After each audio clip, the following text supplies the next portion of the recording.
Assalamualaikum warahmatullahi wabarakatuh. Salam sejahtera buat kita semua. Salam Om Swastiastu, Namo Buddhaya, salam kebajikan. Balik lagi di channel YouTube Afif Safi Pakar Bola, mengomentari sepak bola dengan kebahagiaan. Nih. Teman-teman, terima kasih yang selalu nonton video ini, like, komen, dan subscribe. Semoga semua dalam keadaan sehat walafiat. Dan hari ini gua akan membahas seputar Euro. Tentunya mana nih fans Spanyol. Nanti gue bakal preview Spanyol berhadapan dengan Italia. Ini kan dua negara dengan tradisi sepak bola yang luar biasa. Nanti kita akan bahas di akhir-akhir. Dan sebelumnya gue mau bahas Portugal hampir gagal berhadapan dengan Ceko, dan Perancis tidak bisa mencetak gol berhadapan dengan Austria. Lamine Yamal mematahkan rekor sebagai pemain muda yang memberikan assist. Perancis mematahkan hidung Mbappe, ya, hidung Mbappe jadi patah, dan kabarnya Mbappe baru bisa main lagi nanti setelah lolos, jadi melewati 2 pertandingan. Nah, kita sekarang ke Perancis dulu. Perancis kalau gue lihat itu mainnya tuh nggak terlalu bagus, mainnya itu jelek. Tapi beberapa fans Perancis yang bilang kalau justru Perancis yang kayak gini yang bisa menang nanti, justru Perancis kayak gini yang sampai ke final nanti. Tapi kalau dari atas kan kelihatan banget transisinya, kalau lagi bertahan tuh barisannya acak-acakan gitu kan. Kecuali dia lagi nyerang, itu emang King semua. Di situ ada Mbappe, ada Dembele, ada Marcus Thuram. Kayak di PS lu pencet kotak ke depan itu Mbappe udah dapet gitu. Lu di PS pencet O diteken tuh Dembele udah siap ngejar. Tapi Perancis belum bisa mencetak gol melalui pemainnya sendiri, sehingga dia menciptakan gol melalui back dari Austria yang namanya Danso, dan harus mengorbankan Kylian Mbappe yang beberapa orang memprediksikan, ada yang bilang Mbappe bakal top skor, ada yang bilang Mbappe bakal flop. Wah, ini kalau misalkan Mbappe flop sih lucu banget sih. Maksud gua dia udah Mbappe sentris banget dan kapten, habis itu flop. Wah, ini seru, sepak bola jadi seru gitu. Tapi sebenarnya memang Austria kemarin bukan lawan Perancis. Austria tuh lawan naturalisasi dan diaspora. Ya, orang Perancisnya kan cuma Griezmann, cuma Rabiot, cuma Olivier Giroud. Kemarin Hugo Lloris masih jadi kiper. Sekarang Maignan. Jadi emang ya Austria berhadapan dengan diaspora dan naturalisasi. Cuma gue penasaran Perancis bakal seperti apa, karena belum kelihatan fluid banget, belum kelihatan cair banget. Baru terlalu Mbappe sentris banget. Jadi kayak Griezmann yang biasanya striker, yang biasanya kalau nggak second striker lah, ini main di tengah jadi CDM. Jadi gua masih penasaran Perancis akan seperti apa, apalagi di tengahnya masih ada N'Golo Conte. Lu bayangin N'Golo Conte di tengah, samping-sampingnya tuh ada Tchouaméni, samping-sampingnya ada Camavinga. Kayak kecil sendiri Conte. Tapi ajaibnya dari Conte ini, walaupun udah main di Liga Arab, nggak membuat skill N'Golo Conte ini menurun. Ya, dia tetap work rate-nya itu bagus banget, ya, etos kerjanya bagus banget, dan sampai dia mendapatkan man of the match pada laga kali itu. Jadi bukan Mbappe, bukan Dembele, bukan Marcus Thuram, bukan Griezmann, tapi N'Golo Conte yang mendapatkan man of the match. Jadi ini Perancis gue masih tunggu-tunggu ya, akan seperti apa kelanjutannya. Selanjutnya ini ada Portugal yang hujan-hujan hampir gagal, cetak gol lebih dulu, ketinggalan lebih dulu, dan akhirnya dia bisa membalikan keadaan. Walaupun saat itu ada gol yang dianulir juga, ya, gol Diogo Jota. Tapi pada menit extra time akhirnya Portugal bisa memberikan kemenangan buat Portugal sendiri. Nah, kalau menurut gua emang Portugal nih skuad mewah. Kalau dibilang siapa yang berpotensi bakal juara, Portugal lah salah satunya. Dari ke ujung Diogo Costa, kipernya ada Pepe Ruben Dias, Mendes, Cancelo, Dalo, di situ ada Vitinha, Joao malah nggak dimainin, tapi langsung Bruno di situ. Ternyata Cancelo-nya disuruh naik, ada Bruno, ada Bernardo, Leao, ya. Cuma kekurangan striker aja tuh. Strikernya main nggak tuh yang nomor 7? Waduh.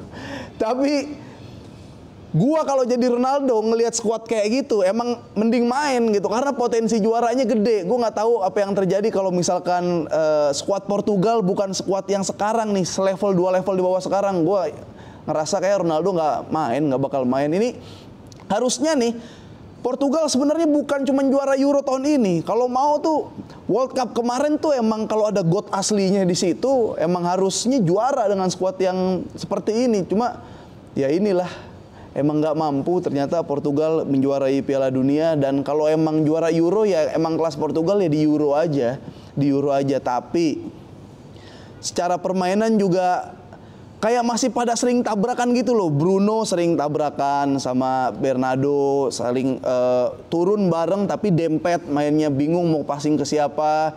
Cancelo juga megang bola kelamaan, Leao doang di kiri main, di kanan Bernardo terlalu turun ke bawah. Jadi Ronaldo harusnya nih gimana ya cara memanfaatkan Ronaldo. Iya emang dia udah umur tapi dia juga masih bisa harusnya buat cetak 1 gol 2 gol. Dan kalau emang Ronaldo mau jadi top skor harusnya di penyisihan grup ini dia harus banyak cetak gol karena lawannya tuh Georgia semalam siapa lawannya kenapa gue lupa loh. Portugal lawan siapa semalam dia di grup ada Georgia, ada Ceko, ada Turki. Maksud gua ini potensi banget jadi top skor. Kalau emang Ronaldo mau kayak Euro lebih baik daripada Piala Dunia ya top skorin tuh, lu cetak gol sebanyak-banyaknya. Ntar lu lolos ketemu Jerman, ntar lu lolos bisa ketemu Prancis nanti di kayak semifinal kayak gitu. Jadi ini saat yang tepat kalau emang ya udah kalau nggak juara nggak apa-apa tapi gue jadi top skor. Mainin menangin karena kan sama gampangnya kayak Jerman grupnya. Jadi ini yang peluang pasti lolos kan harusnya ini Portugal, harusnya ini Jerman gitu. Jadi gue ngerasa Portugal kalau buat lolos dan lawannya tuh tinggal ketemu Turki, lawannya tinggal ketemu Georgia yang dimana itu ya gampang-gampang lah harusnya lah. Walaupun kayak gol Arda Güler kemarin tuh bisa jadi salah satu gol terbaik Euro. Kita belum lihat nanti tapi ini dari luar kotak penalti kaki kiri Arda Güler membuat gol spektakuler. Ya jadi kalau buat Portugal aneh banget kalau skuad kayak gini ya lu nggak ke final sih menurut gua aneh banget. Aneh banget skuad kayak gini nggak sampai ke final itu aneh lah menurut gua. Itu dari Portugal. Jadi gue masih mau ngelihat nanti Joao Felix gimana. Gue masih mau ngelihat perpaduan Ronaldo Felix atau ganti-ganti ini. Gue cukup kaget ternyata Cancelo ditaruh di gelandang. Berarti kayak banyak variasi. Walaupun susah banget nembus Ceko. Dan gol dari Portugal itu rata-rata kesalahan dari back Ceko. Gol pertama kan on goal. Gol kedua juga ada bola lepas kayak gitu. Jadi kalau memang konsentrasi Ceko itu sampai akhir masih bisa, itu Portugal nggak menang menurut gua. Itu agak susah Ceko dikalahinnya. Dan Belgia juga kalah 1-0 ya lawan Slovakia. Jadi walaupun di Belgia ada Jeremy Doku, di Belgia ada KDB ya, tapi depannya bukan Haaland. Depannya Lukaku. Ya, walaupun Lukaku tuh udah beberapa gol yang dianulirnya bukan salah dia, tapi kenapa apes sih? Gue bingung sama Lukaku, dia bagus pemain, tapi kayak apesnya itu loh, kayak dia harus mandi wajib dulu atau apa, dia harus pergi ke gunung dulu, betapa atau gimana cara menghilangkan apesnya gitu. Dulu kan kayak yang Inter nggak jadi menang gara-gara ada dia ngalingin bola gitu. Banyak lah momen-momen Lukaku jadi lakaka kalau lu ngelihat di TikTok gitu. Jadi Belgia menurut gua peluangnya nggak terlalu besar karena masa keemasan, masa prime-nya Belgia ini udah habis. Kalau mau emang lu juara atau lu mau melangkah jauh harusnya kemarin ketika masih ada Courtois, masih ada Hazard, masih Witsel di situ. Ya Hazard bersaudara. Jadi kalau sekarang ya tinggal KDB, Jeremy Doku. Selebihnya gua nggak ngelihat Belgia bisa melaju jauh. Malah kayak sekarang Belgia tuh bukan negara besar lagi ya. Kalau emang mau jadi kuda hitam ada di Belgia gitu. Paling jadi negara kuda hitam. Nah, sekarang kita bahas preview antara Spanyol dan Italia. Ini Setiap tahun pasti ada penemuan baru dari sepak bola, kayak mulai ada gegenpressing, ada tiki taka, ada goalkeeper, playmaker keeper, ada sweeper keeper. Sekarang ada obat tidur terbaru. Ya, obat tidur terbaru apabila lu insomnia, apabila lu overthinking, apabila lu tidur pagi terus, ada obat tidur yang ampuh. Caranya apa? Ya nonton Itali. Nonton Itali.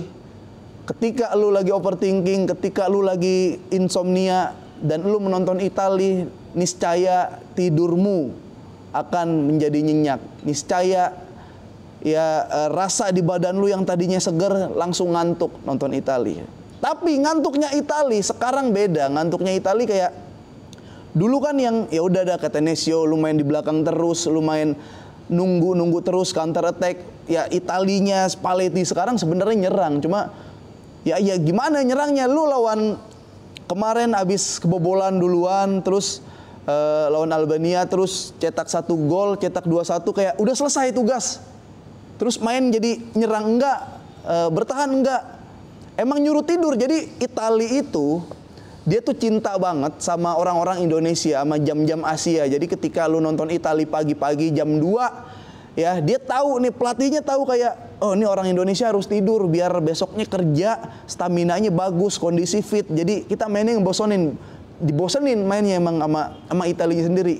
Begitu cintanya Itali sama orang Indonesia. Nah, tapi Italia ini kan juara bertahan ya, pesta bola tahun sebelumnya akan berhadapan dengan Spanyol. Nah ini nih, mana fans Spanyol nih, lu yakin gak bisa menembus tembok yang kokoh dari Italia? Ada Calafiori di situ, ada Bastoni di situ, dan ada pemain Inter. Ini lebih ke lawan Inter sebenarnya buat daripada lawan Italia.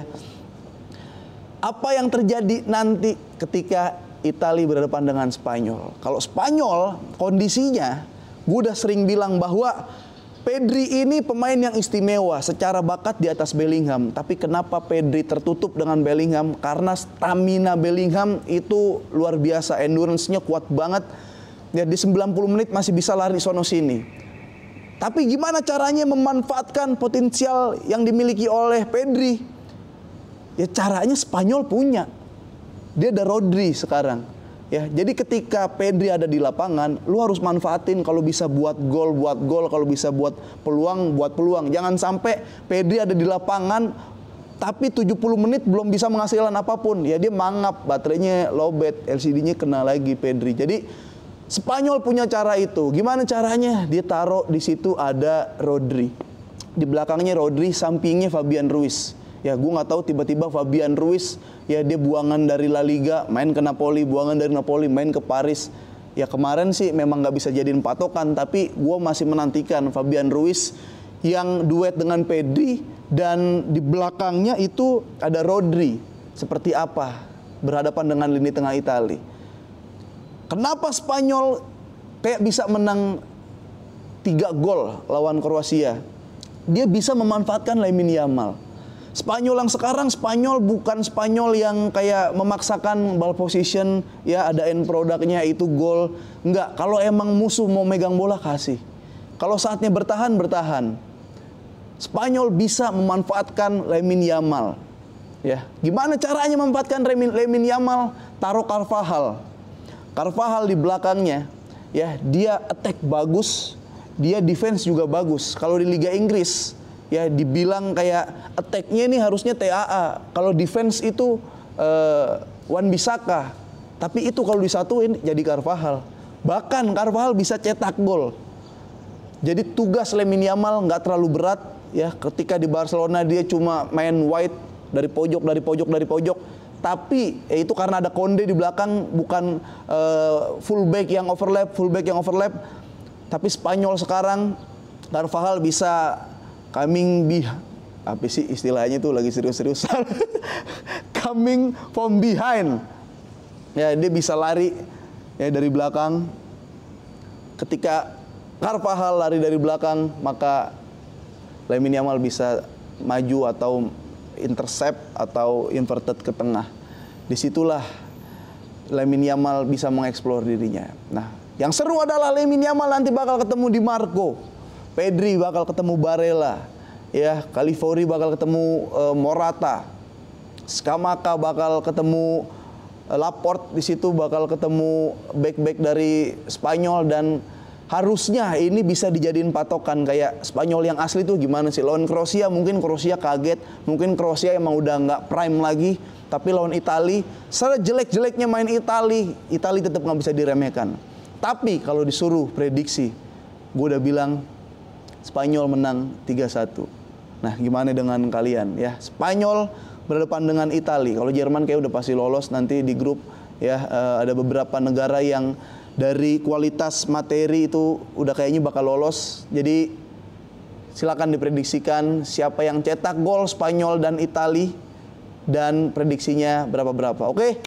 Nanti gue bakal ketemu lagi di episode-episode selanjutnya dari Pakar Bola, entah berdua atau ada bintang tamu atau ada apa di sini. Oke? Terima kasih sekali lagi buat teman-teman yang like, komen, dan subscribe. Kalau kalian suka, di-share juga, di komen, di kolom komentar, dikasih tahu ke teman-temannya. Ya, sehat-sehat terus. Ya, walaupun kalian begadang, jaga kondisi. Oke? Sampai ketemu lagi di Pakar Bola episode selanjutnya. Dadah.